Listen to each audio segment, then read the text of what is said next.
Hey everybody, how y'all doing? Welcome to the Blue Chip Podcast by fans for fans. This is your host Cody Potter. Going to do our Raiders Commanders breakdown for today, our takeaways and everything.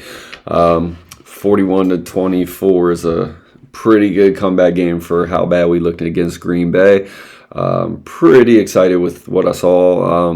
This was the game you expect. Again, more injuries, things like that. But when you're going to play a physical brand of football, man, injuries are part of the game. One thing I'm not going to get too concerned about when it comes to the injuries for this team is, we're an older team anyway, and there's a lot of depth players that we need to develop on this roster, man. And they need to be seeing action in game anyway. Wherever this season is going to take us is where it's going to take us. But that said, you really want to build the youth of this team, man. And I'm really, really excited to see what we got going forward with a lot of the young players. JaVale McGee got to play. Javonte Jean-Baptiste got to play in this game, man. Had a sack, maybe even two. Just to be honest with you, man, it was an exciting game from tip, man. Deebo Samuel, you saw his impact. Didn't have, if you play fantasy football, I might not have had the best fantasy football stat line or whatever, but, Deebo Samuel had a huge impact in this game, man, whether it was special teams, whether it was in the run game, whether it was in the pass game. One play that, could have been a costly turnover was one that bounced off his chest, man. You just got to get your hands out there and catch that, not let it into your body. But outside of that, man, Deebo Samuel has had a real impact on this team, man, just in all three phases. But, everybody talks about three phases of the game. I really, really thought that all four phases of today's game really, really mattered, man. In fact, actually maybe five, because we had a real home field advantage, man. The crowd was into it, you could tell. Coaches and everything like that. It was, they did their job and everything like that. So, it was really, really exciting to see this team come together and play really, really good football, man. Like I said, all five phases, really, man. Everything that it takes to win at home, we had in this game, man. We made some mistakes. We capitalized, on the things that, we needed to do to, not let the mistakes bleed into it. Defense came through when they needed to, after the fumble from Marcus Mariota, which was honestly a perfect play dial-up, man. He was wide open, running 35 yards down the field, just try to hurdle a guy. Maybe a situation like that, maybe just get down. But, things happen. He saw the play. He thought he could make it. Things happen, man. But, again, the defense did their job, man. Came out and got a 3-and-out after that play. The things that you want to see from the defense, man. They had the offense's back today, man. It was, like I said, it was complimentary football on all levels. Jalen Lane, another rookie that I talked about a lot over the preseason, man. He got his opportunity today. Showed up on special teams. Still waiting to see a little bit more from him from the wide receiver position, man. But that'll come with reps, man. Luke McCaffrey today, 3 catches, 1 big play at the end of the game, man. People can call it garbage time, they can call it whatever it was. He still made the play. A vet in that position probably gets down to milk the clock and end the game.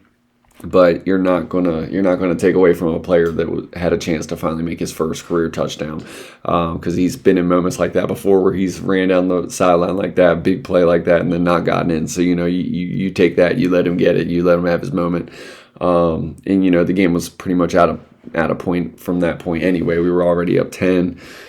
Put the game away and made it up 17. It is what it is. It wasn't to throw it onto the fire, but it was nice to see Luke McCaffrey have a day and contribute as a wide receiver. You can tell he's put in the work. He's going to be a reliable player for this team, whether it's on special teams, whether it's on receiver. The game is going to slow down for him and things, and I think he's got a bright future. Same with Jalen Lane. The reason that I started with these players is because, we all know from last year, Mikey Sammer still came right in, had an instant impact on this team. You saw him show up yesterday in the run game, things like that, making tackles with Frankie Louvu behind the line. Frankie Louvu again stepped up, man. That was a player that we needed to see more of. Again, you can only beat the opponent that's on your schedule. You got to win the week, and we did that. Green Bay came out, they looked like a real Super Bowl contender, but again, this is the NFL, not for long. Their team's talking about after beating us the way that they did very handily, they should have been confident, but in the NFL, they're is, every week is its own entity, man. And you talk about going undefeated in week 2 of the season. Well, there's about 10 more weeks before you should really be doing that, because Green Bay lost to Cleveland. And again, this is the NFL. This is, every week is its own thing, man. And you got to show up, and you can only play the team on your schedule. So, letdowns. You talk about going undefeated, man. You definitely don't lose to the Cleveland Browns. Well, they did.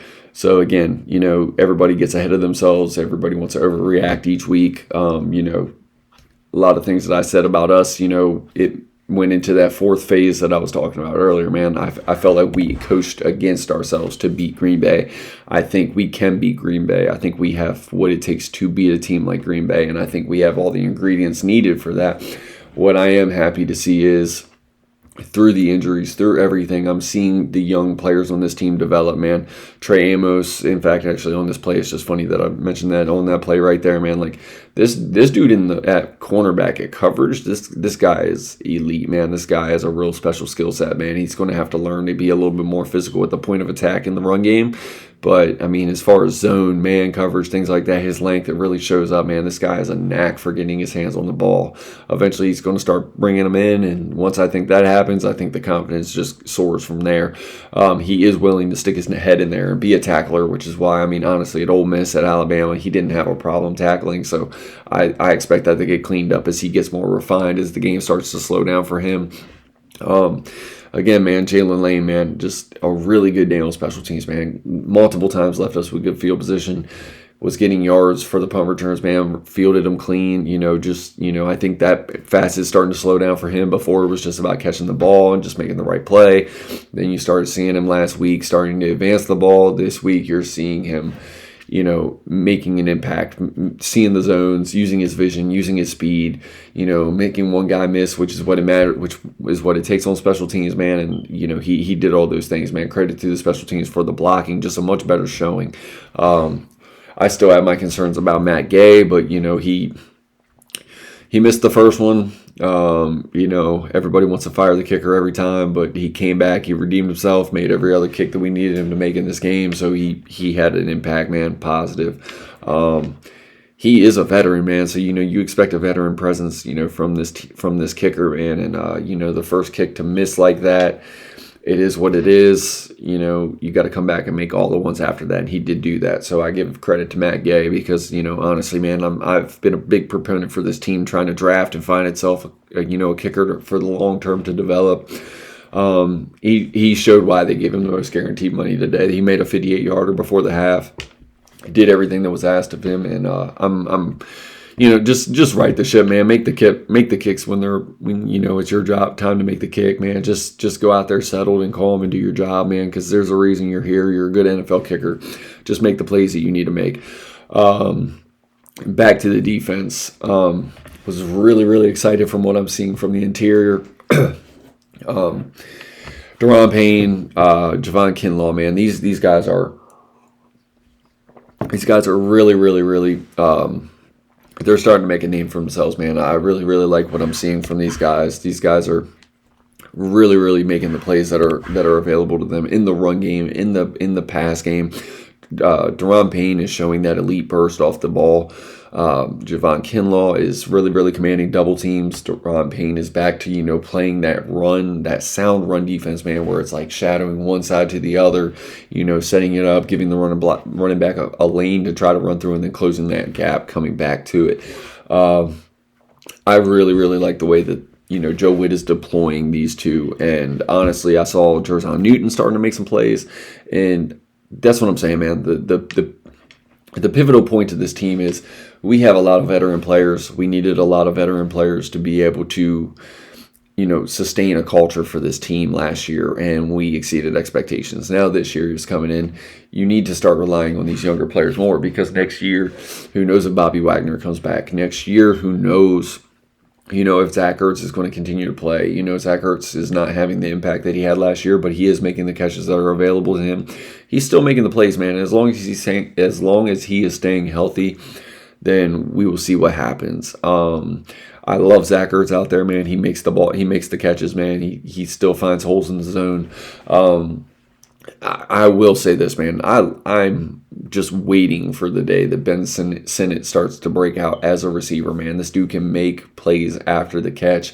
For him to come in and have the blocking impact that he has, filling in for John Bates yesterday, I thought he did really, really good. Colston Yankoff came in and had an impact blocking, and just setting plays up in the run game down the field.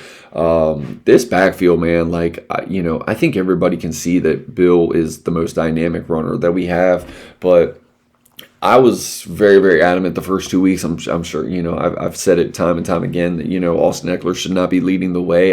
There was a role for Austin Eckler, and that was not the role for him. Credit to him for, making the plays that were available to him against the Giants, man. That big play that he made on like 3rd and 15 or whatever. That was, a pivotal moment in the game. We scored on that drive and were able to take the lead and then not give it back. Austin Eckler is a very fine player, but at this stage of his career, he's not the guy that used to be the fantasy monster, scoring touchdown after touchdown after touchdown. And honestly, man, he's always had issues with protection. He's always kind of had ding up injuries. He's out for the year.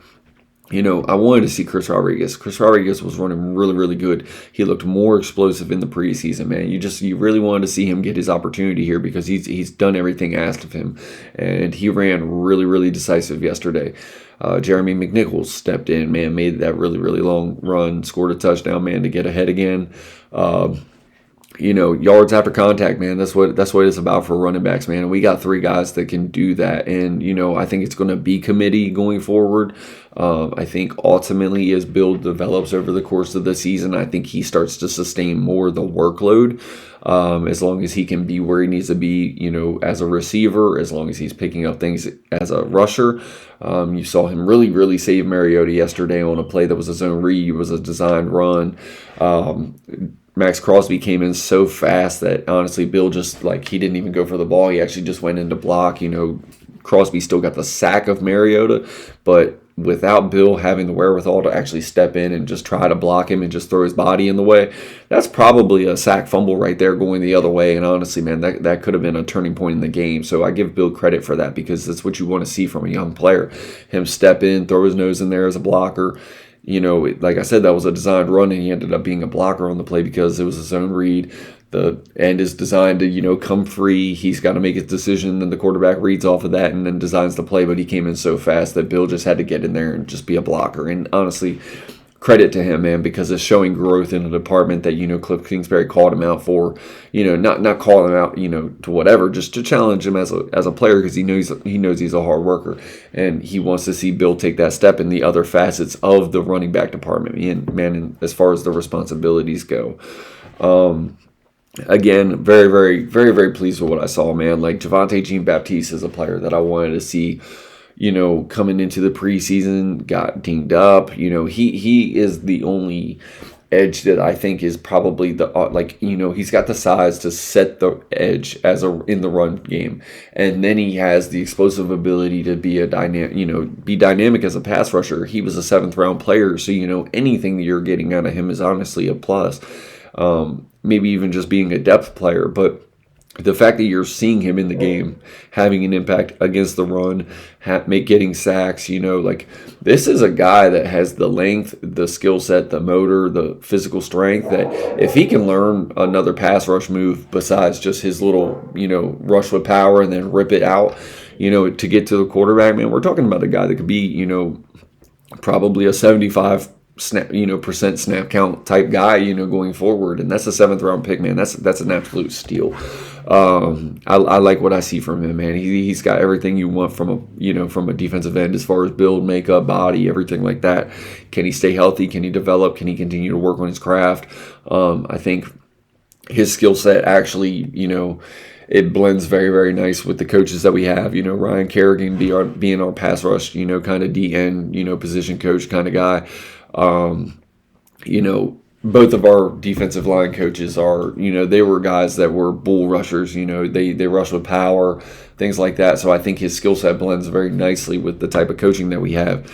Then I think you add in Von Miller, who is the consummate pro. He got a sack yesterday. You see he's still got the burst off of the line and things like that. I think that's, productive for a guy like Javonte Jean-Baptiste going forward, who is a guy who could have a real impact on this team going forward next year, this year, and things like that. And those are the things that you want to see. So again, man, it's about, developing the core of this team. There's a lot of youth on this team. That they talk about us being the oldest team in the league, and we are, we're relying on a lot of older players and veterans and things like that. But these veterans are still making impacts on this team, man. You would call Terry McLaurin a veteran now. He's 30 years old. Still out there making plays. That was a touchdown personally, if you ask me. I think Terry's got a lot of really, really good football ahead of him, man. And I think this team is only going to get better when the other players around the wide receiver position really start to gel and start to have an impact consistently on this team, like the Luke McCaffreys, like the Jalen Lanes. People talk about the Green Bay Packers not having that like dynamic one, but they do it with the core. Well, you see with the tight end position, when that tight end position was playing, when Kraft was out there last week kicking our ass, you see what a dynamic tight end really, really does to an offense, regardless outside of what the wide receiver position gives you. I think we have a true dynamic number one. He might not be a Justin Jefferson or a Jamar Chase, but he is an explosive player. He can do all four levels of he can impact all four levels of the game at the wide receiver position, over the top, underneath, catching traffic, plays after the catch. Terry does all those things, and he does all of them very well. So we have a number one. It's about the guys around him becoming, accustomed into their roles, being able to transcend their skill set and, have a constant impact on this team. Well, Trey Amos got hurt. Will Harris is probably going to be out for a little while. You got to see Jeremy Reeves come in, and Jeremy Reeves is a tone setter, man. You saw him and Mikey have a little bit of miscommunication late in the game on a touchdown. Big play. You really can't have that. I think that's the part where Jeremy Reeves still has to refine his game, but I think Jeremy Reeves is still a heart and soul player. I think with communication, with more reps, I think that play doesn't happen down the line.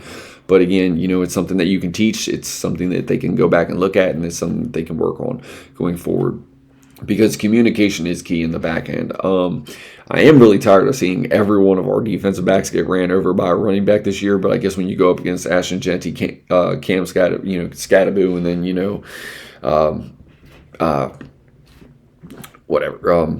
the Green Bay running back, man, like Jones, you got to be able to stick your nose in there. At least they're going in there, they're willing, they're bringing them down. That's what really, really matters. They're not getting ran over, then getting yards after the contact, which if the safety is the first guy making contact with the player, the truth is it benefits the running back. That's just the nature of the game, man. But Quan Martin is really playing good over the top. He's playing sound defense. I like where his eyes are at. I like the impact that he's having on the team. He's doing the job that the free safety is required to do.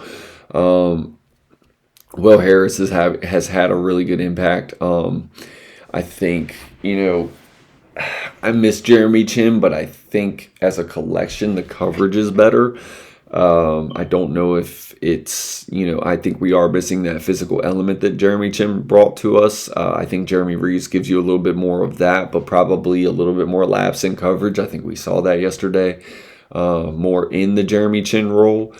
I think Frankie Louvu is, he's an impact player for this team, and he's everything you need this team to be, impactful on defense.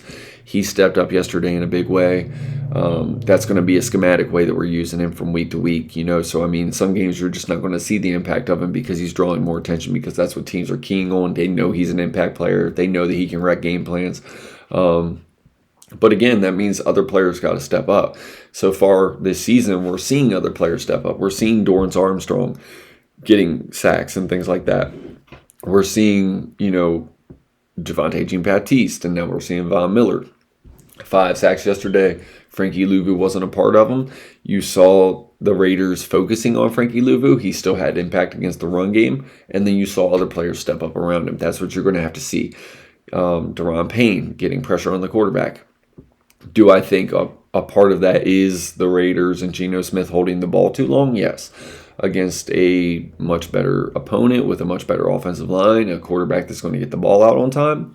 Maybe some of them sacks aren't there. That's still things that we got to see improve. But we're also seeing this defense gel a little bit, rushing together a little bit better like they did in the Giants game. Again, injuries came into the game. We got to see Noah Igbenamani come into the game. We got to see other players come into the game and fill the role. They played pretty good. That play right there over the top was one I was talking about with Jeremy Reaves and Mikey Sainristil. Mikey Sainristil passed him off. Jeremy Reaves wasn't playing deep enough. He kind of got his eyes washed into the backfield. Big play happened over the top. That you see him get flat-footed. You just see him completely lose containment and things like that. He just wasn't having his responsibility. That was actually Mikey Sainristil's job to stay where Reaves did. Somewhere along the line, miscommunication. You got to clean those things up. But again, all in all, man, you saw 4 phases of the game.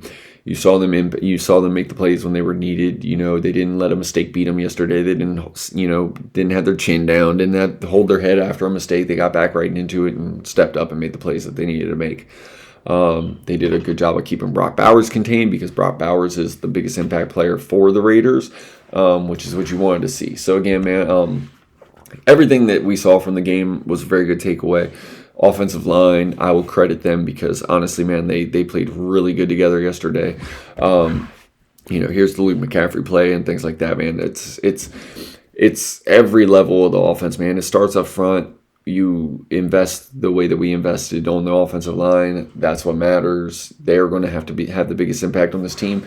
But as I said before, man, like this team is predicated around the run game. When you have a quarterback like Jayden Daniels, a quarterback like Marcus Mariota, the run game has to be the staple of your offense. And teams are going to know that. They're going to load the box, but you cannot uncommit to the run game. You don't have that Jameson Williams type wide receiver. You don't have that Tyreek Hill, Jalen Waddle, just natural burner, elite separator with speed over the top, dynamic, game-changing, speed from the wide receiver position. So again, you're going to have to do it schematically. And if you're going to do it schematically, that means you're going to have to stay predicated to the run game. You're going to have to stay consistent to the run game. You cannot get away from it when it's the 2-yard rushes. You have to continue to do it because that allows the play action to work and things like that. The biggest thing for Jayden Daniels is playing the position properly. It's about making the smart plays, not allowing yourself to get hit constantly, pulling out the cape when you need to pull out the cape, but staying within the offense and staying in the confines of the offense and just knowing to live another day.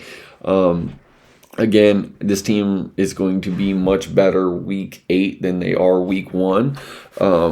Again, when your team is as old, starting out as we were coming into the year, the amount of depth that you have behind the team that is very, very raw, very, very young, first 2 years in the league because we were starting this rebuild over from last year. Just because we got ahead on that rebuild doesn't change the fact of the state of the roster. The state of the roster is we are developing for the future. So guys like Luke McCaffrey, guys like Jerzon Newton, guys like McGee, guys like Javonte Jean-Baptiste, you need to see these guys when they're on the field like you did yesterday, learning, making an impact, showing that they're coming along in their development so they can start to spell some of these veterans and get these veterans into the playoffs or wherever they're going to make it to this year, whatever the win total is at the end of the season. It's not really about that. It's about the depth of this team getting better, getting brighter, playing faster, playing smarter, getting the communication better and key.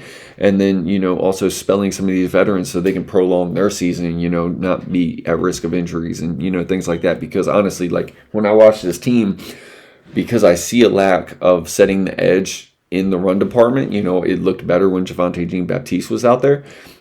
Dorrance Armstrong is like a 250-pound guy. He's more of a modern-day edge. Javonte Jean-Baptiste is a little bit more of one throwback, like 260, 275 guys, with his length and his power. He sets the edge in the run a little bit better. So you want to see that guy be able to go out there and, play that role. You want him to jump out and you want him to assume that role. And it's going to take reps. It's going to take depth. It's going to be showing the coaches, working in the week of practice, showing the coaches that you can handle that responsibility.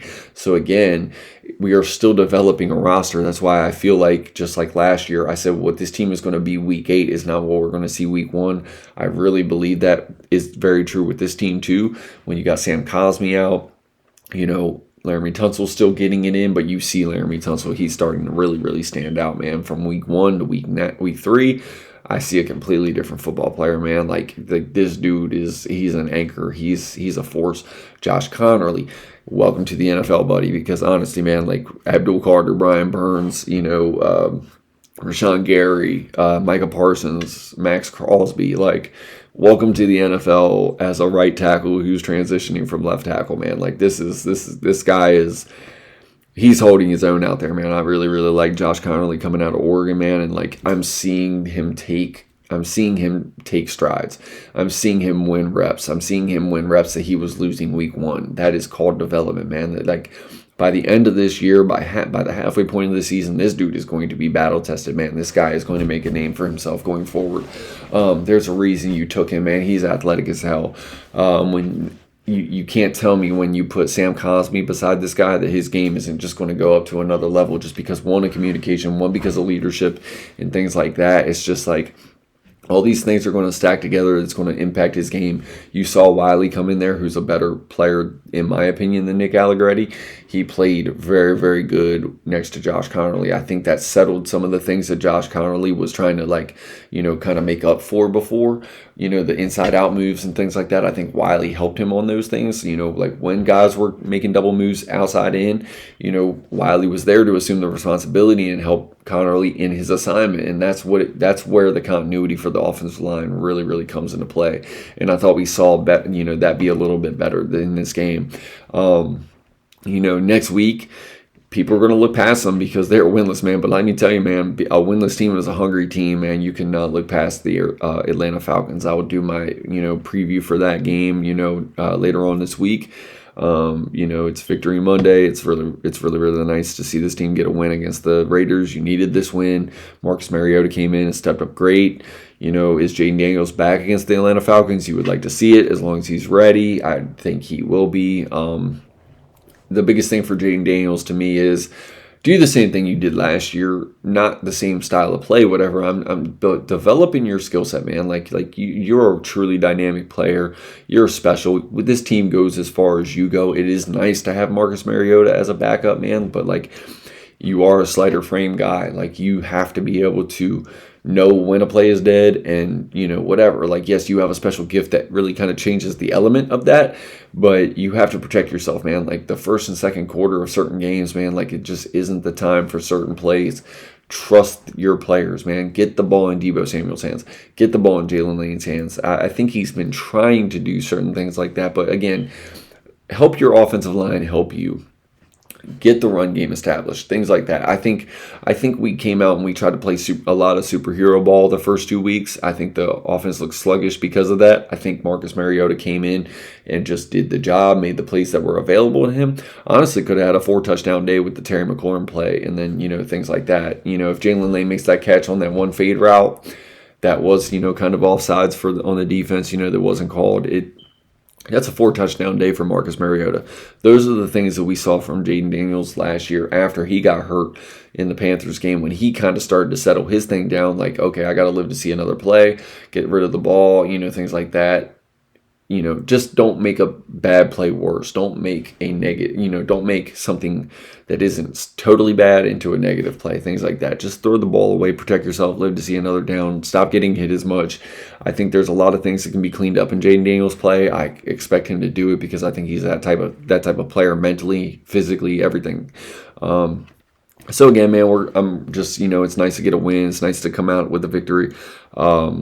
We're going to, like I said, we're going to see what we got for Atlanta, man. I'll do that preview. I got my college preview and things like that, man. Miami U won. That's what matters for me. The in-state rivalry beat Florida. Did what you needed to do. Number 2 in the nation now. Let's see what they do with all the pressure. But again, nice to see the Commanders come out and do their job, get the win. You got to be 1-1. You got to be one. You try to be 1-0 every week, and we did that this week. So now we're 2-1. We're on Atlanta. We're going to see what we can do this week and see if we can't, improve the record, but it's going to take 60 minutes of good football. So we'll see that. So, again, I appreciate you guys checking out the Blue Chip Podcast. By fans, for fans. This is your host, Cody Potter, man. Have a blessed week. Peace.